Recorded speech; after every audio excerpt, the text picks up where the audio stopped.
Jadi ketika kamu menerapkan self love pada dirimu sendiri, kamu akan berdampak positif baik pada kesehatan mental ataupun keinginan dan goalsmu. Hai semuanya, selamat datang di channel YouTube Sinau Bareng. So, kali ini kita akan sharing bareng, kita akan belajar bareng tentang self love. Nah, sebenarnya apa sih arti self love itu tersendiri? Jadi, self love artinya mencintai diri sendiri. Self love ini mencintai diri sendiri, tetapi kita bukan mengharuskan diri untuk terus memenuhi keinginan kita. Nah, itu malah bukan self love ya, kalau kita memenuhi semua keinginan kita. Jadi self love ini bagaimana diri kita untuk terus menerima dengan baik dan menerima apa adanya. Self love yakni bagaimana cara kita untuk terus mengupgrade diri kita untuk menjadi lebih baik lagi. Jadi self love itu bukan kita malah seperti rebahan, banyak waktu kita rebahan, memanfaatkan waktu dengan tidur, tidak ngapa-ngapain. Nah, bukan itu ya, teman-teman ya.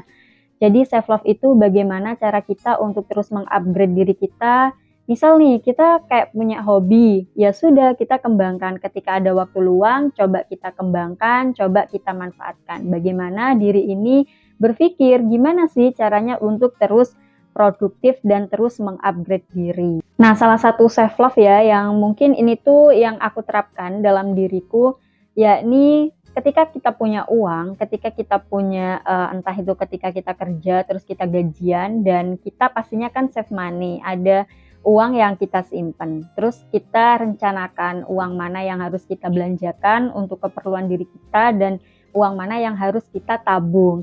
Nah, mungkin orang-orang di sana melihatnya, oh ini orang kenapa irit banget ya, beli ini aja perhitungan, beli baju aja, beli tas yang branded aja perhitungan pada diri sendiri. Padahal kan itu salah satu bentuk self reward pada diri sendiri. Mungkin bilang seperti itu, tapi no bagi aku ya. Jadi bagi aku ketika kita hemat dan kita merencanakan keuangan dan kita punya goals tersendiri, kita hemat, kita punya tujuan. Uang itu mau dikemanakan. Uang itu punya tujuan, aku mencintai diriku dengan aku hemat, aku nabung dengan sekian-sekian, nominalnya sekian, dan nantinya ketika sudah terkumpul, aku akan pergi beli barang yang sangat kita idamkan sesuai dengan kebutuhan kita. Nah, itu tuh sebenarnya salah satu bentuk self love, mencintai diri sendiri dengan prosesnya, kita hemat, terus habis itu kita memiliki goals tertentu untuk dibelanjakan apa uang tersebut.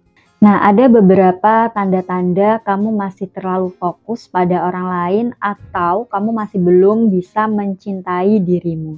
Yang pertama yakni kamu terus mengcompare dirimu, kamu terus membandingkan dirimu dengan orang lain. Salah satunya misal nih, kenapa ya orang itu fisiknya oke, orang itu glowing, aku tidak sekurus orang itu, kenapa ya? Dan juga mungkin ketika di dunia kerja, kenapa ya orang itu gajinya banyak, kebutuhannya tercukupi, orang itu selalu naik jabatan. Nah, kamu nggak kasihan ketika kamu terus membandingkan dirimu dengan orang lain, kamu terus mengcompare dirimu. Dengan kamu terus membandingkan dirimu dengan orang lain, situasimu dengan orang lain, itu membuat kamu malah jatuh dan tidak fokus pada goalsmu, tidak fokus pada tujuanmu. Nah, jadi nikmatin prosesnya. Saat ini pasti semua orang itu merasakan roda itu kan berputar, roda kehidupan itu kan berputar. Mungkin orang-orang yang selama ini kita bilang, oh enak ya mereka punya semuanya. Dan mungkin kita disitulah kita nggak tahu situasi apa sih yang mereka alamin yang mungkin situasi terburuk mereka. Dan kita nggak tahu akan hal itu. Kita cuman melihat baiknya saja. Jadi nikmatin apa yang saat ini kita punya, nikmatin dan syukuri. Yang kedua yakni mengabaikan kebutuhan sendiri demi menyenangkan orang lain. Nah, apakah kamu termasuk orang yang selalu bilang iya, tetapi sebenarnya kamu nggak mau melakukan suatu hal itu? Tapi ketika teman-temanmu bilang, oh yuk kita kesini, kita melakukan ini. Tapi karena kamu nggak enak ngomong enggak, jadi kamu bilang oke, iya. Nah, sebenarnya kamu tuh tersiksa loh batin kamu. Kamu nggak mau loh melakukan seperti itu karena kamu nggak nyaman. Tapi karena kamu nggak enak mau ngomong enggak, ya akhirnya kamu bilang deh ke temanmu, oke, ayo, oke, iya. Nah, sebenarnya itu tuh salah satu bentuk kamu masih belum bisa mencintai dirimu ya, karena kamu masih belum bisa menolak ataupun bilang, aku sebenarnya nggak mau. Kan itu termasuk tekanan batin ya. Kayak seperti temanmu bilang, ayo ke sini, gini, gini, gini, gini. Tapi sebenarnya kamu nggak mau melakukan itu karena kamu sungkan, kamu susah mau ngomong enggak, jadinya kamu iya kan. Nah, sebenarnya ketika kamu tolak, itu bukan egois kok. Jadi ketika ada ajakan dan kamu bilang enggak, kamu tolak, itu bukan egois. Itu bukan yang namanya kamu, oh ini anak kenapa ya, ini anak egois, mikirnya orang seperti ini. Enggak. Itu salah satu bentuk kamu self love, mencintai dirimu. Karena enggak semua loh, enggak semua apa yang teman kita ataupun orang-orang terdekat kita itu ngajak kita iakan enggak semua seperti itu. Kita harus paham boundaries, kita harus punya batasan-batasan tersendiri. Jadi kita batasi diri kita mana yang harus kita iakan dan mana yang harus kita tolak. Jadi kita harus pahami tersebut. Yang ketiga yakni merasa tidak cukup baik ketika kita melihat media sosial. Nah, sebenarnya media sosial itu banyak sekali ya dampak positif untuk diri kita, tapi tidak menutup kemungkinan ketika kita juga menafsirkan ketika kita melihat sosmed dan itu berdampak negatif pada diri kita. Nah, itu tuh susah banget ya. Jadi misal kita melihat di sosmed, oh pencapaian orang lain luar biasa, kenapa ya aku nggak bisa seperti dia? Pencapaianku ya nggak ada, aku selama ini apa ya pencapaianku? Nah, kita sebenarnya insecure ketika kita melihat media sosial dengan melihat banyaknya pencapaian yang orang capai.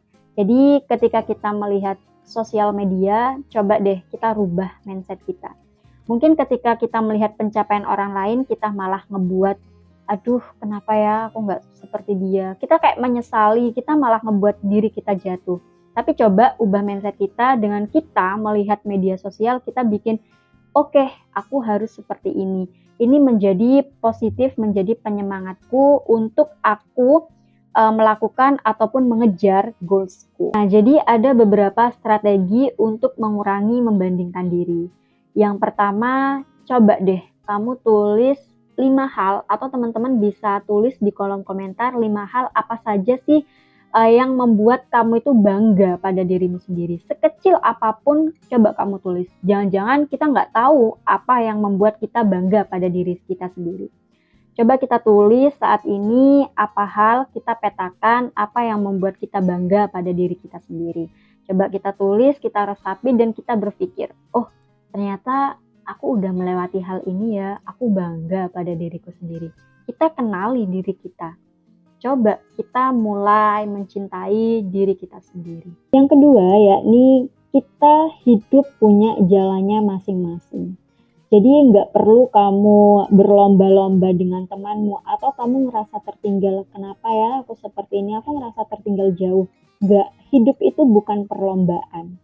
Jadi kamu fokus pada tujuanmu, fokus pada goalsmu, apa yang ingin kamu capai, apa yang ingin kamu harapkan. Jadi stop membandingkan dirimu karena hidup ini bukan perlombaan kamu dengan orang lain. Selanjutnya yakni kamu perlu waktu sendiri untuk dirimu. Jadi waktu sendiri ini bukan kita kayak nggak melulu kita kayak keluar ke kafe, terus habis itu kita kemana, ke tempat-tempat mewah, enggak. Coba kita luangkan waktu diri, kita diem di kamar, ataupun kita baca novel dengan kesukaan kita. Nah, dengan begitu kamu juga akan lebih fresh, akan lebih plong pikiranmu. Atau kalau kamu emang pengen keluar kemana, ke tempat yang kamu suka, ya silakan. Jadi kamu perlu waktu sendiri untuk hal tersebut. Nah, jadi itulah beberapa pembahasan tentang self-love. Jadi ketika kamu menerapkan self-love pada dirimu sendiri, kamu akan berdampak positif, baik pada kesehatan mental ataupun keinginan dan goalsmu. Jadi kamu fokus pada dirimu sendiri. Jadi cintai, nikmati, dan rasakan kebahagiaan itu tersendiri. See you. Terima kasih teman-teman yang sudah klik dan juga tonton video ini. And bye-bye.